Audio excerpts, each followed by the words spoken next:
thank you for joining us today. I am Sachin Jain, research analyst at ICICI Direct, and on behalf of ICICI Direct, welcome you all to our exclusive webinar on Outlook. Being a one-stop solution for all your financial needs, it has been our constant endeavor to provide you an independent and unbiased view on markets. Equity markets are up by almost 100% in the last 1 year. And just when we thought that the COVID-19 pandemic is behind us, we are again staring at the re-emergence of the pandemic or the virus and the lockdowns. And accordingly, the equity markets have also turned volatile.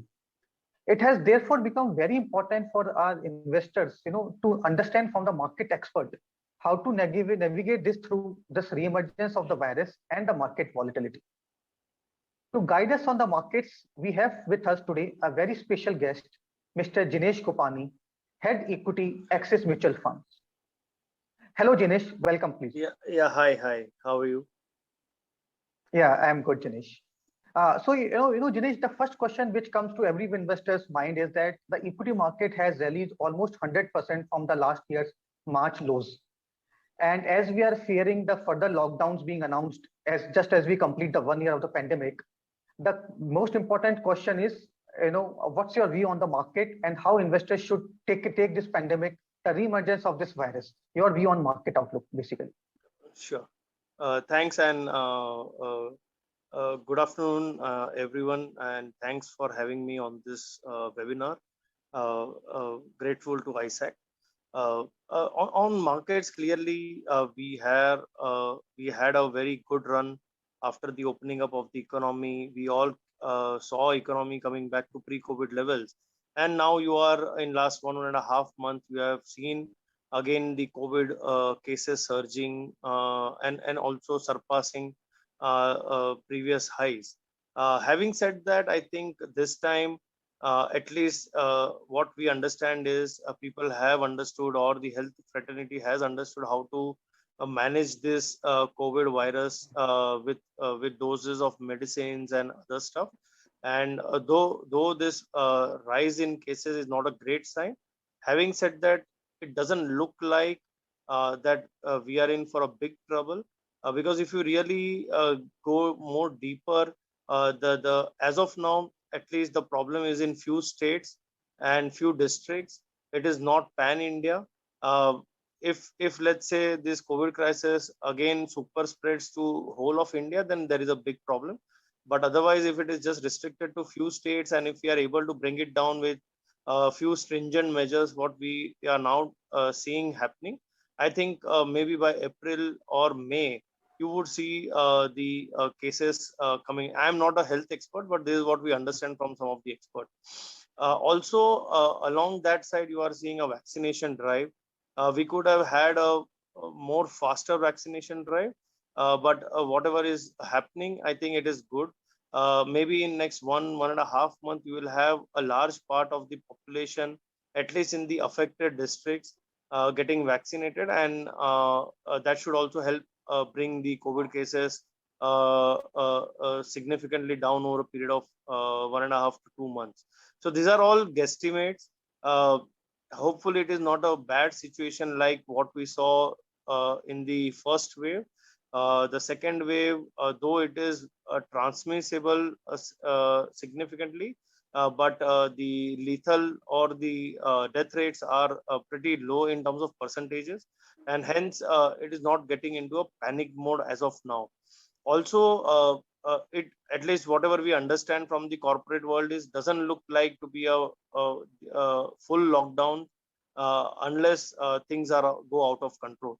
Hopefully, with this vaccination drive, in 1.5 2 months, we should see some breaks on this virus spread, like what we have seen in Israel, UK, and USA. As 30% of the population of a particular district or a state got vaccinated, the cases dropped dramatically. So obviously, next 2 months are going to be very crucial, very critical for India, and markets are going to remain choppy during that period of time. Having said that, till the time the economy keeps on running and there is no full lockdown, I think things doesn't look to be that bad as one would envisage. Okay, fine. Janish, what we understand from the market, the rally behind the market in the last 1 year was more on the expectation of the earnings growth, the significant growth in earnings in FY22 and FY23. And also especially, with this second wave of COVID-19 and the sharp rise in commodity prices, do you think this earnings recovery may further push forward? And accordingly, there is a risk of earnings disappointment, as has been the case in the last few years. Correct. So again, this will be correlated with how our next 2 quarters go. Because obviously, as I am saying, that if next 2 months are critical, then June quarter might become sort of a low growth quarter. Then we have to see whether these cases are coming down dramatically. If that happens, then again India will open up nicely, or maybe the districts which are under problem will open up nicely. For example, Bombay, right? If they open up in 2 months, then I think we can cover it back in Q2, Q3, and Q4. Because any which ways, people are going to spend, people are going to go out, and what we saw after last year when the lockdown got over, people started buying stuff. So there will be pent up buying again, which happened. However, it all depends on how next 2 months goes, whether we are able to control this virus to best of our abilities, or we go just out of control and there are cases all across India, and then government has no choice but to go for a lockdown. I think as of now, maybe Q1 might be a bit tepid than the expectation, I should say, because last year you had a very low zero base in a way, right? You were under Right. lockdown. So YOY still will look better, but not to the expectations. But we can recover most of it if, let's say, Q2, Q bad. And clearly, as of now, whatever lockdowns are happening, the impact to GDP looks like only 0.3 to 0.4%. So, give or take 50 basis point here and there, right? But that should not move the needle in terms of negative territory or a positive territory. So I think more important is to see what happens after 2 months. If the case rates come down, India opens up again, then there is no problem. If let's say for some reason we are not able to control it, then I think there will be a serious downgrade. Okay, fine. Coming to the broader part in markets, we have seen the mid cap and the small cap doing well in the last few months. So Correct. do you think that going forward in the next, say, 1 to 2 years, mid caps and small cap funds are better placed compared to large cap funds? See, my thesis has always been to be into sort of a multi-cap kind of strategies.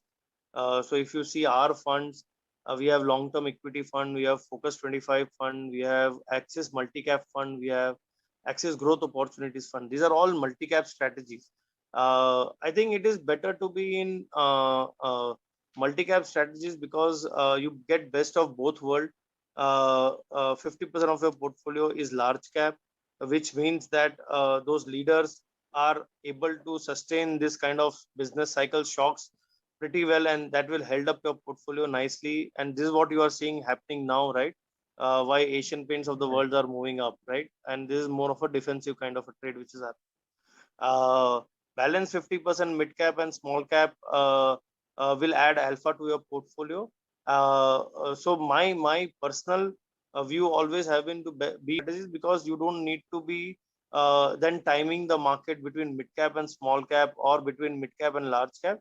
You get best of both worlds, and on a sustainable steady basis, it will, on a risk adjusted basis, if they can deliver you 4-5% more than your FD rates, then I think it should be much better.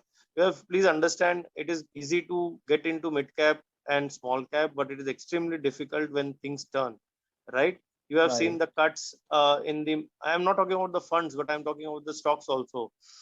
You have seen the amount of cuts which come into the mid cap stocks, and it becomes extremely difficult to exit also for the fund as well. So I think my Rotation happening in the last few months as well. Even the underperforming sectors or the segments like infrastructure, the PSU stocks also doing well. So going forward, which sector, according to you, is likely to outperform? And is there any way to play this outperformance through any sector funds? correct. So I am not a big proponent of any sector fund, because different sectors participate in the different periods of business cycle. And if you are stuck in one sector and if that doesn't participate for 2-3 years, then what you do, right? So I am not a big proponent, or we are not a big proponent of sector funds. Obviously, you can have a thematic fund where you have uh, ESG fund or a innovation fund, global fund, and all those things are good. But pure sector fund, because see, we have seen when tide is good, sector fund becomes darling, and when the sector goes out of flavor, suddenly you want to move your money to some other sector, right? So it is better to be diversified in multi-cap strategies where you can play all the sectors with 15-20% kind of in holding in a particular sector. uh, so I think if you really see, as India opened up, the first rally from how the market got corrected, the first to start recovering was pharma and technology sector. Then it was followed by consumption. Then it was followed by financial stocks in November and December, and then you had a rally of infra along with big bang announcements in the budget. So you had the entire U-shaped recovery happening, or V-shape or U-shape recovery happening for all the sectors post-COVID. Now you have come to the equilibrium of what you would have seen in December 2019, right? So now from here on, it will be a very stock-specific game. Different companies in different sectors will demonstrate different behaviors in terms of growth. Companies who are able to survive the onslaught of COVID will become bigger and better, whereas companies who are not able to survive this phase and are not able to raise capital or are not able to start business, I think they will not deliver a shareholder wealth. So clearly, the good companies, the great companies, good balance sheets is all what we like normally, because they have wherewithal to sustain this kind of shocks. In fact, if you see in last 5-6 years, you had 3 or 4 shocks, right? You had demonetization, you had GST implementation related slowdown, you had IL&FS crisis, and now you have COVID crisis. If you go into detail and see which companies have survived the onslaught and have demonstrated in their scalability, they are now bigger and better uh, companies now. So I think my thesis would be more stock specific. Each and every sector will have winners and losers. Our job is to find those 2-3 winners in a sector. Right, right. So, Axis as an AMC, follows a typical, if I can term it as a growth investment style, which Correct. has really done well in the last few years. So one major questions which comes to the investor's mind is that this investment strategy, I mean, Yeah. will it likely to continue to do well in future also, or will say a value style takes over? So what is your take on it, and how you want to, position yourself going forward? See, I think market is like an ocean, right? Everyone has opportunity to play. So there will be cycles, there will be uncertainties, there will be uh, uh, uh, uh, uh, sort of a diversion from value to growth, growth to value. Uh, my personal view is last 11 years we had 2 cycles like this, where we would have underperformed for 6 months. But ultimately, India is a growth destination. We are all looking at earnings growth, right? Growth as a story. We are all looking at GDP growth, right? At the end of the day. So as I said, sector by sector, companies who are able to deliver growth will get re-rated, and sector by sector, who are the companies who are not able to deliver growth will get derated. So we are not biased towards any particular sector and not towards it. We are looking for growth from a bottom up analysis, and if we feel that there is an opportunity for companies now to grow in this sector, we'll definitely go and play that game. However, having said that, we would not downgrade our quality curve.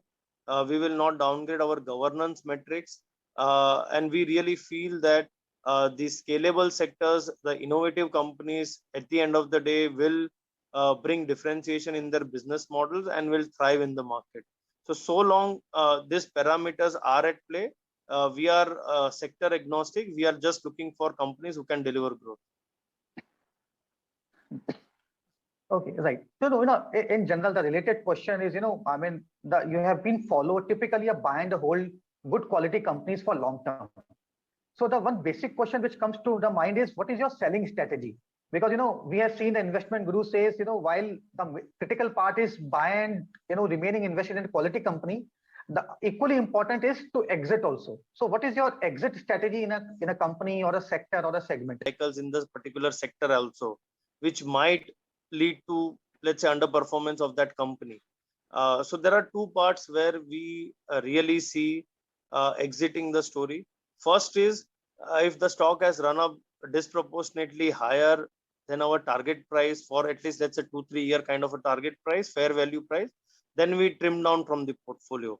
So let's say if it is 3% or 4% of the portfolio, we bring it down to 2%. And second is whenever we feel that the business model is changing and it is not for good, uh, whenever we feel that the management is digressing from its strategy and it is not good for the investors, we just knock it out from the portfolio. So whenever we feel that the expected growth is slowing down and it is not fitting then in our criteria, we look for new stories. So that is how we knock it out from the portfolio. So the two reasons: one is trimming down if the valuations have become excessive to our target price, and we trim it down from the portfolio. We don't want to exit because company is still doing good. But if company really loses its game in terms of business model, we just exit from the portfolio. You're right. One another related question which comes to the mind is, I think you seems to be in a camp where, you believe that still hold on to it. So Correct. can you just explain when the large will become larger? Because, the first question which comes to the mind is, this company is already large enough. So how much it can grow? So No. now So how let you me want give to? you one. Let me give you one example. And frankly, I might go wrong. So please don't Right. hold on to that. Let's take and this is an example. Please don't again get me wrong. Right. Let's take an example of one private sector bank, which has just 2% market share in the total assets and liability side of the market. But the market cap is among number 2 or number 3 in the overall financial space. If you really look at from the business perspective, there is huge room for growth, right? In a way, small company in that large sector. The beauty would be how they are able to get those market share and whether this market cap justifies that momentum of growth and also justifies the ROE and the asset quality metrics. So if we see runway for growth, then we keep it in the portfolio. If we see that the sector itself is collapsing or sector itself is struggling to grow, then we knock it out from the portfolio. So the best way to play India is to be into a company which has a lower market share, but it is into highly scalable sectors. Paint companies, you will be surprised that top leader has delivered 28% CAGR for last 20 years now. Right. So now, yeah, the and question that comes to speaks is, of the scalability of the business model. right. Right. So question obvious, I mean, while you understand everything, the investors believe that they have the last 20 years has already been good. So how long it can continue is No, but see, 20 years has been good, but how many of us have made money, right? Most 70% right. of the top quality stocks are owned by FIIs, Right. right? So if you really do all this analysis, the top 10 companies, let's say, overarching faith that GDP can continue to grow at 6-7% for next 10 years, and there is an opportunity for many companies to thrive in this market. There is huge room for growth for next 10 years. Right. We see today's price and we try to say, okay, we have seen stock going up from $1,000 to $2,000. But you should see even the profitability has gone up, right? Even ROEs have gone up, and still that company is able to garner market share, and still the GDP growth is helping them to grow at, let's say, 1x or 2x or 3x of GDP itself. So till the time you are into right sectors where scalability is not an orientation towards growth, GDP growth, earnings growth, company growth, business cycles growth, and also where we are heading in terms of overall macros. Right. Maybe then last question, what would be your advice to the investor, whether they should wait for some market correction to invest or they can invest even at current levels? So that's a basic Yeah. question. See, I think it all depends on the risk appetite of an investor. If he's taking 2-3 year view, then he should not look at next 2-3 months so desperately. But if he's looking at a day-to-day, every month NAV or every 2-3 markets are down, that should be a time to invest.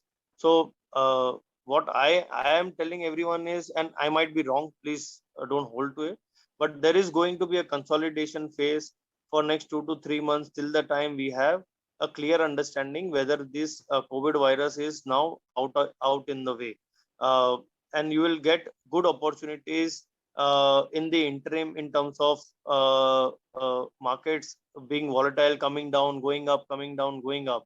But at the end of the day, it is still at 14,700 only, right? Last 2-3 months, Right. you would have seen markets around 15,000 levels. So it's a good consolidation phase which is happening before, and this depends on whether the COVID crisis we are able to manage it in next 2 months. So I think you will have opportunity over next 2-3 months to park slowly, steadily. But I would advise that please invest from here on with next 2 to 3 year view, because near term is going to be very, very volatile. Oh, I think that's really well explained. I think so. That's conclude our discussion. Thank you, Jinesh. Really, thanks. Thank Please you. appreciate and sharing your views.